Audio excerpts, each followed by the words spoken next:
दोस्तों नमस्कार।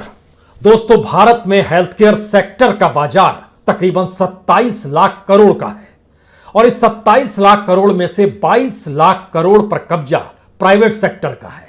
मुनाफा उसी के पास आता है।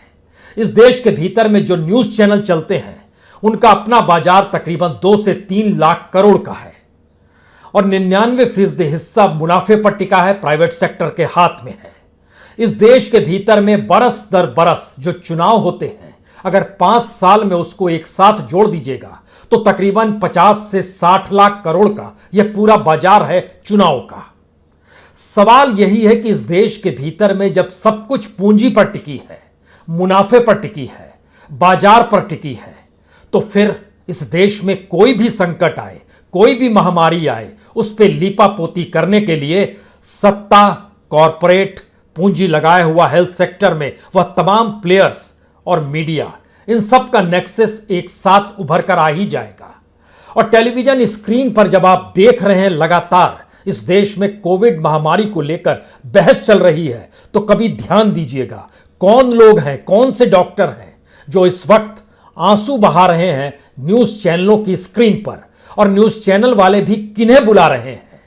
तमाम प्राइवेट सेक्टर के बड़े बड़े अस्पतालों के मालिकान हैं, उसके सीईओ हैं, उसके डायरेक्टर्स हैं, यानी जिन्होंने एक प्रॉफिट का बंगला खड़ा किया।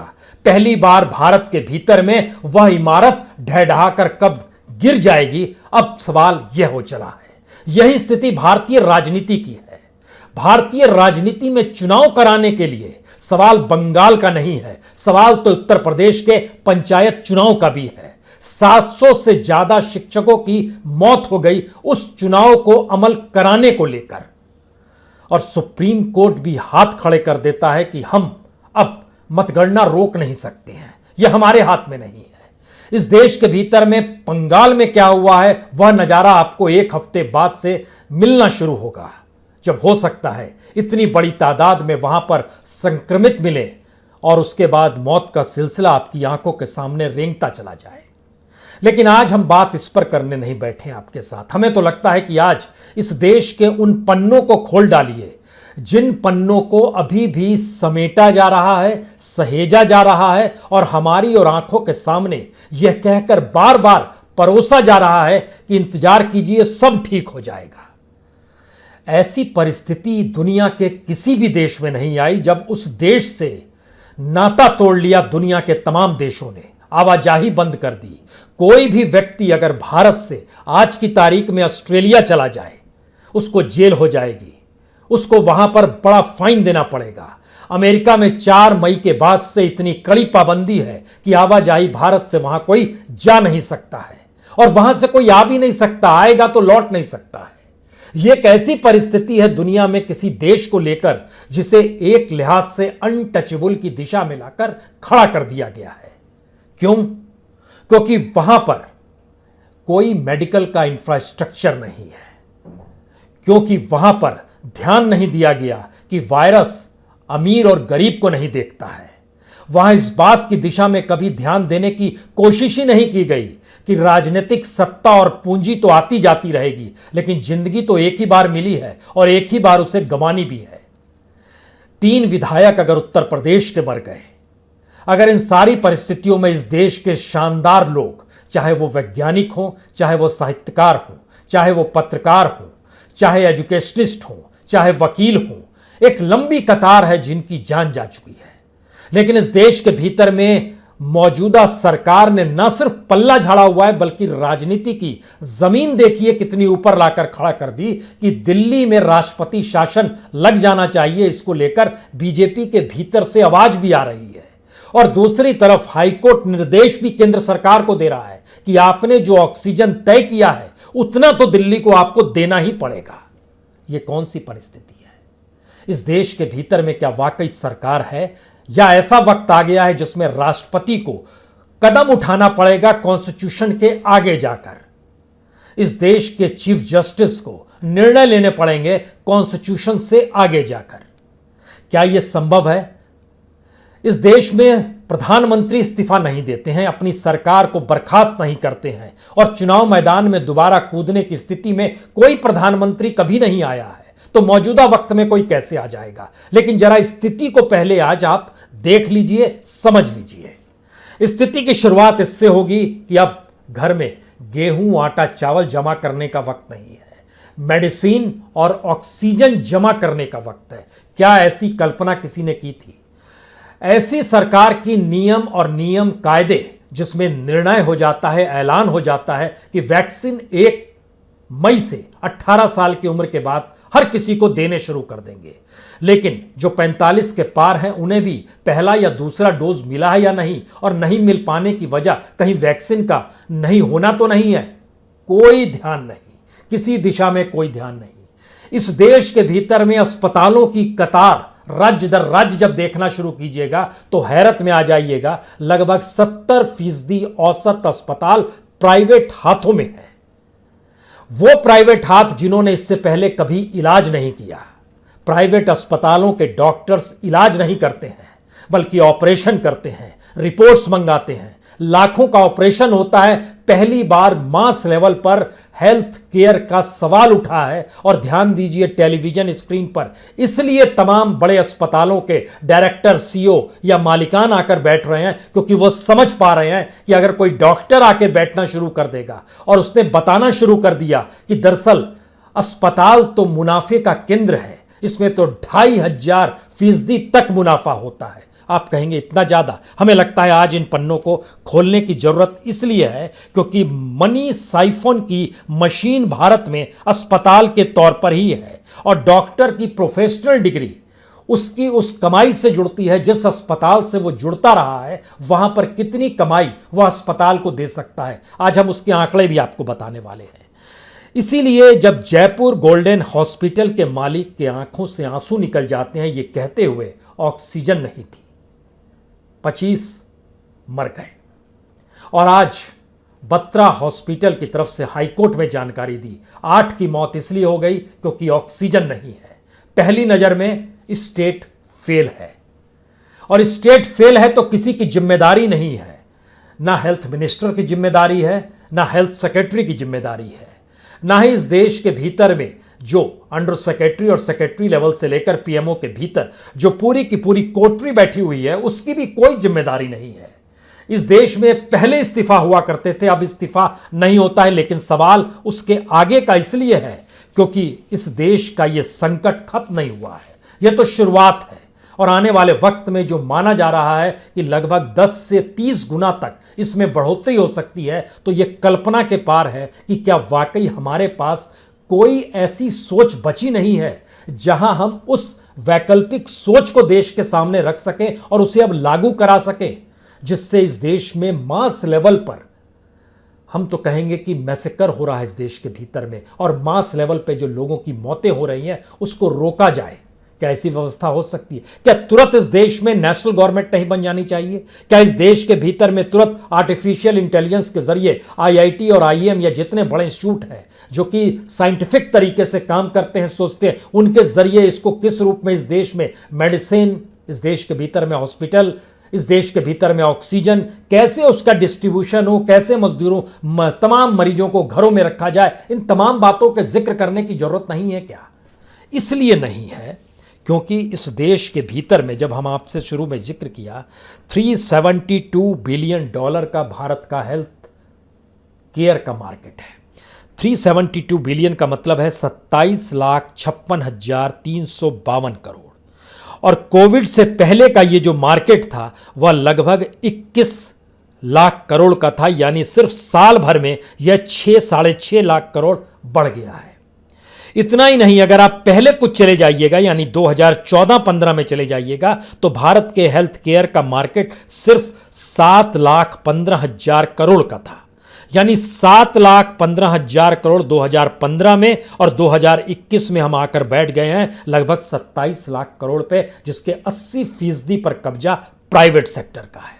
इतना ही नहीं, बल्कि जो कोविड से पहले बीमारियों से जो कमाई थी इन अस्पतालों की, लगभग 1700% तक जाती थी, और आज की तारीख में ये 2500% तक मुनाफे जा रहे हैं। इतना ही नहीं, कोविड से पहले दिल्ली और एनसीआर का इलाका डेंगू से प्रभावित रहता था। सबसे मरीज से जो पैसा लिया गया एक बड़े प्राइवेट 5 सितारा अस्पताल में 17 लाख का बिल थमाया गया, डेंगू का मरीज मर गया। लेकिन आज की तारीख में लगभग 25 से 30 लाख एवरेज बिल बैठ रहा है, जो भी इलाज कराने प्राइवेट हॉस्पिटल में अगर वो घुस गया तो। इस स्थिति के बीच में क्या यह ना माना जाए कि यह पूरा का पूरा मेडिकल इंफ्रास्ट्रक्चर भारत में एक धंधा था। और आपको जानकर हैरत होगी कि बीते 7, 8, 9 बरस के भीतर में लगभग 10,000 करोड़ से ज्यादा हॉस्पिटल्स के मर्जर और एक्विजिशंस हुए हैं, यानी सब तरफ प्रॉफिट देखी गई है। आप ध्यान दीजिए, फोर्टिस, मलविंदर मोहन सिंह और शिवेंद्र मोहन सिंह, 4,000 करोड़ में पूरा बिजनेस तय किया गया था। Max health care multi crore deal हुई थी। मेदांता, इन सब की मल्टी करोड़ की डील है। अब इसमें हम बात ऑक्सीजन की करने बैठे हैं, इस देश के भीतर में हेल्थ केयर की करने बैठे हैं। लेकिन हमको लगता है कुछ कदम और आगे बढ़ाइए, जरा समझिए किनके हाथों में हमारे देश का मेडिकल इंफ्रास्ट्रक्चर अभी तक था, और जब चीजें लड़खड़ाई तो वो पूरी की पूरी 5 सितारा इमारत क्यों ढहढाने की स्थिति में आ गई, और उसे बचाने के लिए पूरा नेक्सस सक्रिय हो गया है। अपोलो 1983 में बनता है, 70 अस्पताल हैं, उसका रेवेन्यू जानेंगे कितना है? 10,407 करोड़। उसका जो मार्केट कैप है वो 23,000 करोड़ से ज्यादा का है। जो एस्ट्रल डीएम हेल्थ केयर है, जो कि 9 देशों में फैला हुआ है, मिडिल और फार ईस्ट में भी है, इंडिया में भी है, इंडिया में भी तमाम जगहों पर फैला हुआ है, उसका जो अपना रेवेन्यू है वो 8,467 करोड़ का है। फोर्टिस 96 में बना है, 4,638 करोड़ का रेवेन्यू है, मार्केट कैप 11,800 करोड़ का है। नारायणा हृदयालय जो बेंगलोर में जिसका कि हेडक्वार्टर है, उसका रेवेन्यू 3,000 करोड़ से ज्यादा का है। और जो जांच करते हैं ना डॉक्टर लाल पैथ, उसके भी लगभग 190 के लगभग में लैब जो हुआ करते थे, 2017 तक थे, आज की तारीख में 300 से ज्यादा लैब हैं, उसकी भी रेवेन्यू लगभग 1,500 करोड़ की है। यह स्थिति हम इसलिए आपके सामने रखना चाहते हैं जिससे आप समझ पाएं कि इस देश के भीतर में क्यों जिक्र हो रहा है पुअर इंफ्रास्ट्रक्चर का, मेडिकल इंफ्रास्ट्रक्चर का, क्यों जिक्र हो रहा है ह्यूमन एरर का, क्यों जिक्र हो रहा है लो टेस्टिंग लेवल का। इसके पीछे सबसे बड़ी वजह है कि कभी इलाज किया ही नहीं गया है इस देश में अस्पतालों के जरिए, सिर्फ लाखों के ऑपरेशन किए गए हैं, और अब वो इमारत डगमगा रही है। और इसके लिए हमें लगता है कि इस देश के भीतर में कितनी बड़ी तादाद में प्राइवेट हॉस्पिटल्स हैं, प्राइवेट बेड्स हैं, प्राइवेट आईसीयू बेड हैं, प्राइवेट वेंटिलेटर्स हैं, यह भी जरा देखने की कोशिश कीजिए। सीधे सीधे आइएगा और देश को बांटिएगा तो लगभग 65% की स्थिति हॉस्पिटल बेड, आईसीयू, वेंटिलेटर सबकी है, यानी 35% ही सरकार का अपना इंफ्रास्ट्रक्चर है। जो प्राइवेट इंफ्रास्ट्रक्चर होता है वह पूंजी के आधार पर सरकार से सुविधाओं को लेकर प्रॉफिट के लिए खड़ा किया जाता है। यही मेडिकल इंफ्रास्ट्रक्चर हमारे यहां काम कर रहा था। इसीलिए प्राइवेट हॉस्पिटल्स की तादाद इस देश के भीतर में लगभग 45,000 है, गवर्नमेंट हॉस्पिटल्स लगभग 25,000 है। बेड्स जो हैं उनकी संख्या लगभग 12 लाख है, जो प्राइवेट के हाथ में है। गवर्नमेंट के हाथ में 7 लाख बेड हैं। जो आईसीयू बेड हैं उनकी संख्या लगभग 65,000 है प्राइवेट के हाथ में, गवर्नमेंट के हाथ में सिर्फ 35,000 है। वेंटिलेटर्स प्राइवेट के हाथ में लगभग 31,000 है, गवर्नमेंट के हाथ में लगभग 17-18,000 है। यह बड़ा सीधा अंतर है, लेकिन इससे बात नहीं बनेगी। इस देश के भीतर में जो गरीब राज्य है, जहां पर कैपिटा इनकम कम है, जहां पर इलाज के लिए लोग भटकते हैं मास लेवल पे, उनको भी कैसे निचोड़ा जाता है। और अब जब महामारी है तो उनको कैसे निचोड़ा जा रहा होगा। सवाल ब्लैक मार्केटियर्स का नहीं है, मेडिसिन जो ब्लैक में बेच रहे हैं, जो ऑक्सीजन को इस रूप में बेचना चाह रहे हैं। उत्तर प्रदेश की स्थिति लीजिए, उत्तर प्रदेश में 71% अस्पताल प्राइवेट है, उनकी संख्या लगभग 13,000 है, सिर्फ 4,500 सरकारी अस्पताल हैं। जो बेड हैं वो लगभग 2,10,000 बेड प्राइवेट के हाथ में है। जो 10,357 आईसीयू के बेड हैं ये हॉस्पिटल्स में, प्राइवेट हॉस्पिटल्स में है। इनकी संख्या में लगभग 20 से 23% ही सरकारी अस्पतालों में है। वेंटिलेटर्स 5,129 वेंटिलेटर जो हैं वो सीधे सीधे उत्तर प्रदेश में प्राइवेट हॉस्पिटल के हाथ में है, और 1,907 गवर्नमेंट हॉस्पिटल के हाथ में है। यानी उत्तर प्रदेश का औसत है प्राइवेट सेक्टर के हाथ में 73% हॉस्पिटल्स, बेड, आईसीयू, वेंटिलेटर्स हैं और 27% गवर्नमेंट के पास है। गवर्नमेंट क्या करेगी और प्राइवेट सेक्टर वाला क्या करेगा, ये सोचिए। उसके बाद निकल कर आइए दिल्ली से सटे हुए एनसीआर के इलाके में एक हरियाणा आता है और एक यूपी आता है। यूपी की यह स्थिति है, हरियाणा की हाल देखिए। हरियाणा में लगभग 70% प्राइवेट सेक्टर के हाथ में ही सब कुछ है, मेडिकल इंफ्रास्ट्रक्चर। वहां पर वेंटिलेटर 623 प्राइवेट के हाथ में है, गवर्नमेंट के हाथ में 281 है। ICU bed 1300 ICU bed private sector के हाथ में है, गवर्नमेंट के पास 562 है। बेड जो है वो टोटल लगभग 25,000 बेड प्राइवेट के हाथ में है, गवर्नमेंट के हाथ में सिर्फ 11,000 है। हॉस्पिटल्स जो है लगभग 1,500 हॉस्पिटल हरियाणा में प्राइवेट सेक्टर के हैं, 666 गवर्नमेंट के हैं। अब आइए दिल्ली के भीतर में, जिस दिल्ली को बर्खास्त करने को लेकर जिक्र हो रहा है कि राष्ट्रपति शासन लगा दिया जाए, वहां की स्थिति को देखिए तब आप समझ पाएंगे। लगभग 40% प्राइवेट सेक्टर के हाथ में दिल्ली के हॉस्पिटल हैं, 60% यहां पे गवर्नमेंट के हाथ में है। यहां पर गवर्नमेंट का सबसे मजबूत इंफ्रास्ट्रक्चर पूरे देश में और कहीं नहीं, दिल्ली में ही है।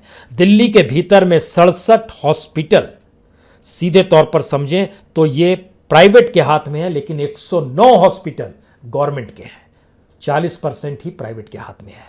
बेड जो हैं, अगर प्राइवेट के हाथ में 15,000 है तो गवर्नमेंट के पास अपने 25,000 हैं। आईसीयू बेड में लगभग 754 बेड प्राइवेट के हाथ में है तो 1,300 बेड गवर्नमेंट के पास है। जो वेंटिलेटर 377 प्राइवेट के हाथ में है, 610 गवर्नमेंट के हाथ में है। यहीं से यह बात शुरू होती है कि इस देश के भीतर में राजनीतिक सत्ता पाने की जमीन पे तमाम इंफ्रास्ट्रक्चर को खड़ा किया गया और पहली बार वो प्राइवेट इंफ्रास्ट्रक्चर संकट में है तो उसके डायरेक्टर, उसके सीईओ, उसके मालिकान टेलीविजन स्क्रीन पर आकर बता रहे हैं कि इलाज कैसे करना चाहिए। जिन्होंने कभी इलाज नहीं किया है, जिन डॉक्टरों के जरिए इलाज होते रहा, उनको बड़ी मोटी रकम दी गई और बताया गया कि आपको सिर्फ ऑपरेशन ही करने हैं, आपको सिर्फ टेस्ट से ही डील करना है। लेकिन यहां तो मामला कुछ और है। ज्यादा से ज्यादा सिटी स्कैन, उसके बाद तो आपको इलाज करना है, ऑक्सीजन चाहिए, उसका भी क्राइसिस पैदा कर दिया गया या उसका भी क्राइसिस पैदा इस देश के भीतर में हो गया। यह एक ऐसी परिस्थिति में देश को आकर खड़ा हो गया। हमको लगता है इसमें इस देश के सबसे बेहतरीन राज्य महाराष्ट्र का जिक्र करने की भी जरूरत है। महाराष्ट्र में मुंबई इस देश की आर्थिक नगरी मानी जाती है, लेकिन इस महाराष्ट्र का भी सच क्या है, यहां पर 75 से 78% प्राइवेट सेक्टर के हाथ में हॉस्पिटल भी है और प्राइवेट सेक्टर के हाथ में वेंटिलेटर, बेड, सब कुछ है। संख्या के हिसाब से लीजिएगा तो सरकारी अस्पताल सिर्फ 711 है, प्राइवेट सेक्टर के हॉस्पिटल्स 2,492 हैं महाराष्ट्र में। जो बेड की जरूरत होती है सरकार के पास तो सिर्फ 51,000 बेड पूरे महाराष्ट्र में है, लेकिन 1,80,293 बेड महाराष्ट्र में प्राइवेट सेक्टर के हाथ में है। प्राइवेट सेक्टर का मतलब ही दिमाग में तुरंत घुसा लीजिए, जेब में पैसा होगा तो ही इलाज होगा, इंश्योरेंस क्या होगा तो ही इलाज होगा, अन्यथा कोई इलाज नहीं। और इस देश के भीतर का सच क्या है उसको बताएं। उससे पहले आईसीयू बेड महाराष्ट्र में 9,000 प्राइवेट के हाथ में है तो 2,500 गवर्नमेंट के हाथ में है। वेंटिलेटर 4,500 प्राइवेट के हाथ में है तो 1,286 वेंटिलेटर गवर्नमेंट के हाथ में, यानी 75 से 78% तक की स्थिति में महाराष्ट्र में प्राइवेट सेक्टर के हाथ में है। और बिहार में अभी तो वहां से खबरें आनी शुरू हो रही है, वहां पर भी लगभग 63% प्राइवेट सेक्टर के हाथ में इलाज है और वो चकनाचूर हो रहा है, वो ढह रहा है। जो लैंसेट है उसकी एक रिपोर्ट है, वो बतलाती है कि भारत के भीतर में शहरी इलाकों में ओवरऑल 78% प्राइवेट सेक्टर का कब्जा है और ग्रामीण इलाकों में 71%। यानी गवर्नमेंट का अपना इंफ्रास्ट्रक्चर जो है वह सिर्फ और सिर्फ 20 से 29% के बीच में ही है, शहर और गांव दोनों जगह अगर मिला लीजिएगा। यानी जब आप एवरेज निकालिएगा तो 75% कब्जा प्राइवेट सेक्टर के हाथ में है, जो प्रॉफिट पर टिका हुआ, इसको दिमाग में रखिएगा। और इस प्रक्रिया के भीतर में पहली बार संकट मेडिसिन और ऑक्सीजन का अगर आया है तो जिम्मेदारी कौन लेगा?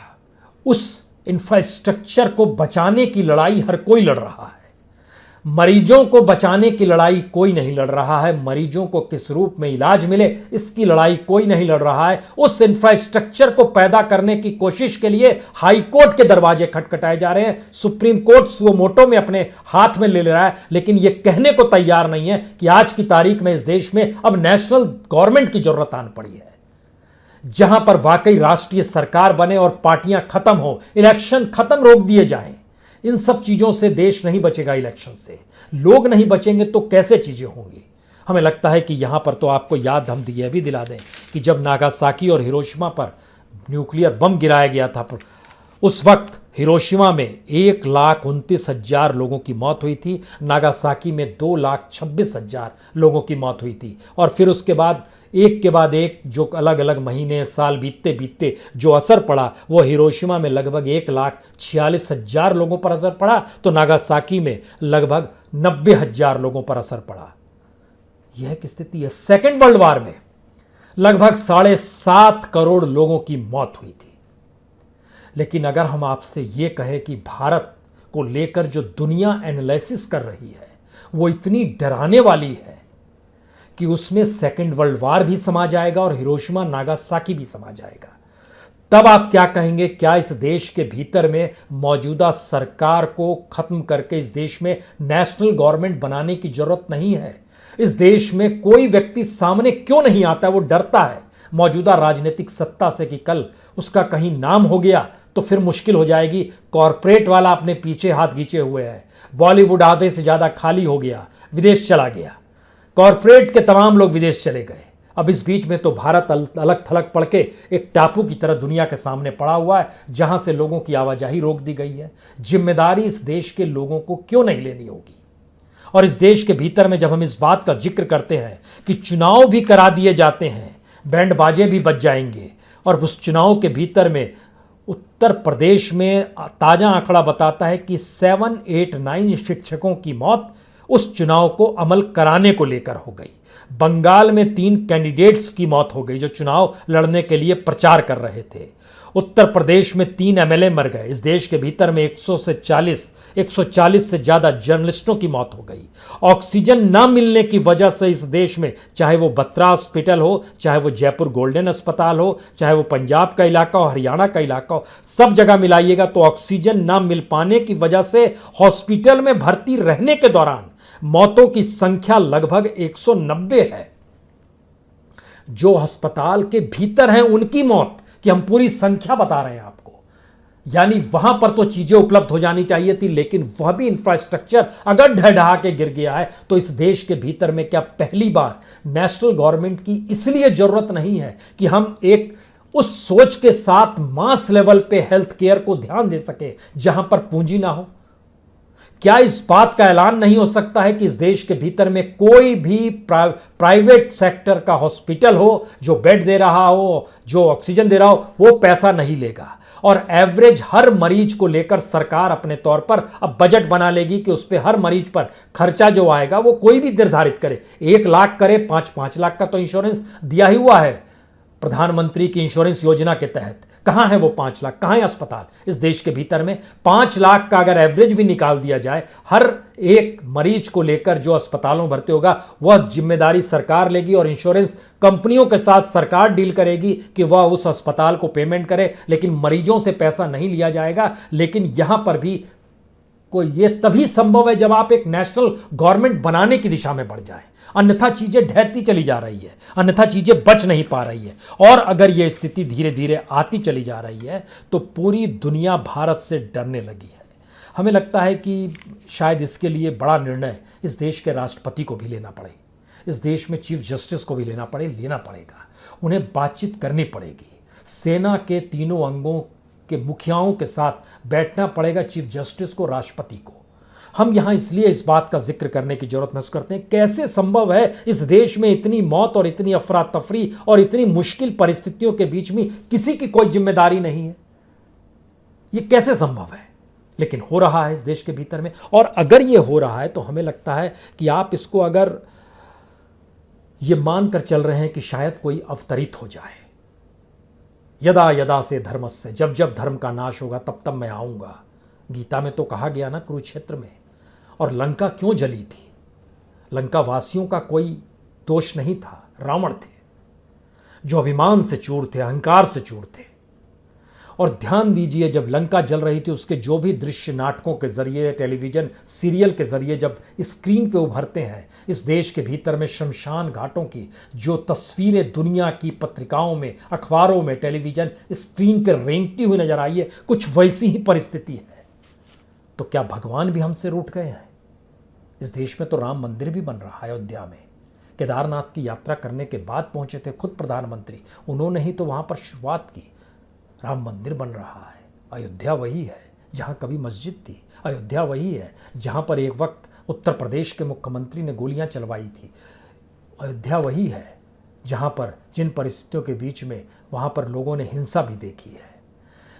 कौन सी परिस्थितियों से इसको संभालने की कोशिश आप करेंगे? क्या ये मान लेंगे कि भगवान अवतरित हो गए हैं और धर्म अधर्म में इस देश के भीतर में बदल गया, इसलिए ये सब कुछ हो रहा है? या साइंस के तरीके से सोचेंगे कि जो पूरा इंफ्रास्ट्रक्चर इस देश में प्रॉफिट के आधार पर खड़ा किया गया, उस प्रॉफिट के भीतर में कभी झांक कर देखा नहीं गया? अगर बेसिक चीजें हमारे पास नहीं होंगी और मास लेवल पे हमें इलाज की जरूरत पड़ेगी तो हम इलाज दे पाने की स्थिति में भी नहीं आ पाएंगे।